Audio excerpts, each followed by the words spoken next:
Wabarakatuh. Perkenalkan, saya Rahmat Nugroho Proboncono, nomor induk mahasiswa 05716918185. Selamat datang untuk teman-teman semua. Pada presentasi kali ini saya akan membahas hasil survei mengenai identifikasi karakteristik guna lahan dan kegiatan di Kota Bandung. Kajian ini dilakukan di 6 wilayah pengembangan dan menjadi dasar bagi proses perencanaan Kota Bandung ke tahap berikutnya. Perkembangan Kota Bandung tidak hanya terjadi melalui pertumbuhan, tetapi juga melalui transformasi. Doxiadis menyebut bahwa transformasi memiliki 4 tahap. Yang pertama adalah tahap penetrasi, yang kedua tahap invasi, yang ketiga tahap dominasi, dan yang keempat adalah tahap suksesi. Ya, di mana keempat proses ini terlihat jelas dalam dinamika ruang Kota Bandung saat ini.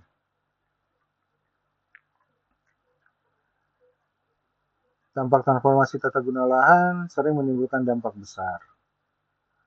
Di antaranya adalah ketidaksesuaian pembangunan dengan rencana tata ruang wilayah yang akhirnya dapat mempengaruhi terhadap kondisi sosial, budaya, ekologi, struktur kota, ekonomi masyarakat. Sehingga perlu dilakukan identifikasi awal agar menjadi penting untuk memahami persoalan yang ada di transformasi tata guna lahan di Kota Bandung. Dengan banyaknya aktivitas di ruang perkotaan, memahami karakteristik guna lahan menjadi langkah awal untuk melihat pola perubahan yang terjadi. Setiap parcel memiliki fungsi, namun kegiatan yang berjalan di atasnya seringkali berbeda atau bahkan bertransformasi.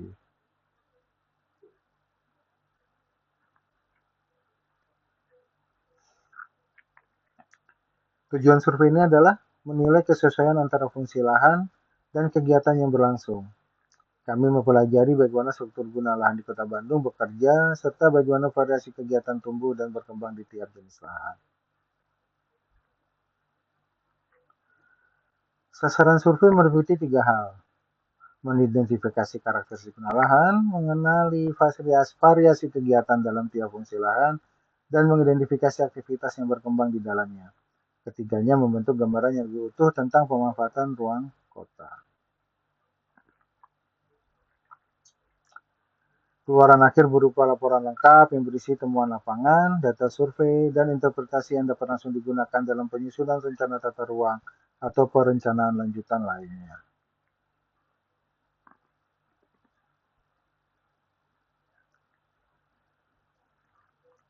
Lingkup kegiatan ini dilakukan di 6 wilayah pengembangan Kota Bandung.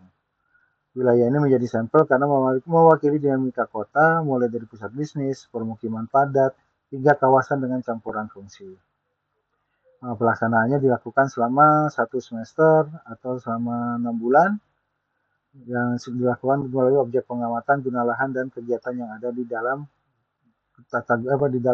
penggunaan lahan tersebut.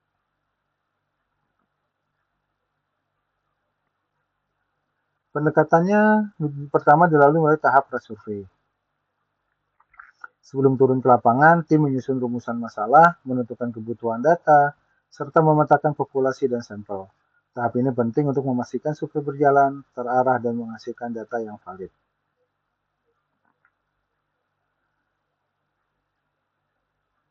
Untuk tahapan berikutnya adalah tahap pelaksanaan. Kami menentukan area target, melakukan observasi langsung, mendokumentasikan aktivitas, dan menerapkan etika survei. Proses ini memastikan bahwa data yang dikumpulkan sesuai kondisi faktual di lapangan. Yang berikutnya, setelah survei, data dilakukan analisis dan ditampilkan dalam bentuk tabel serta peta tematik. Interpretasi dilakukan untuk membaca pola kegiatan dan dinamika penggunaan lahan sehingga gambaran transformasi kota lebih mudah dipahami. Selain terkait dengan survei, kami juga melakukan dan untuk memastikan efektivitas, tim bekerja menggunakan struktur organisasi yang jelas, proposal disusun, tugas dibagi, estimasi biaya dihitung, dan izin lapangan diurus. Pendekatan ini menjaga survei tetap sistematis dan efisien.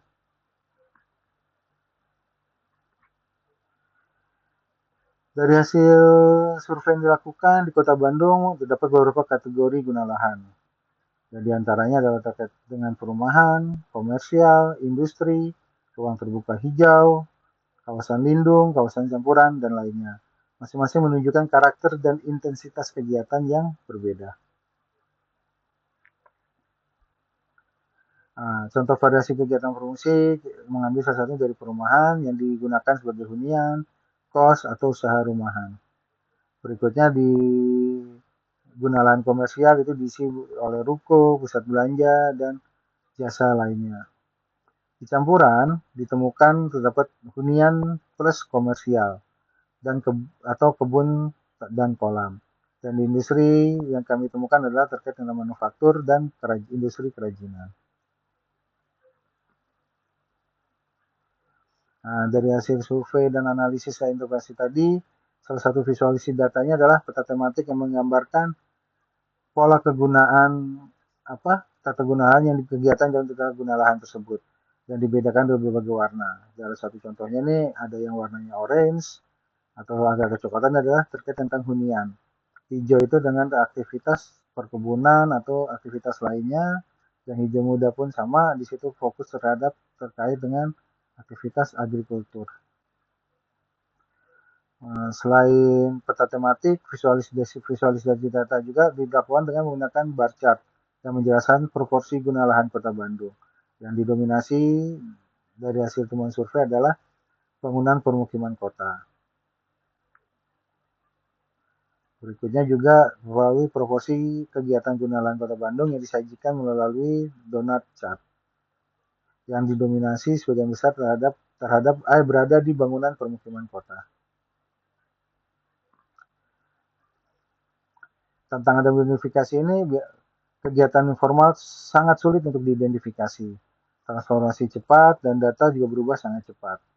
Ketidaksesuaian antara dokumen RW dan kondisi lapangan juga ditemukan saat dilakukan survei. Kepadatan dan aktivitas tinggi di wilayah tertentu.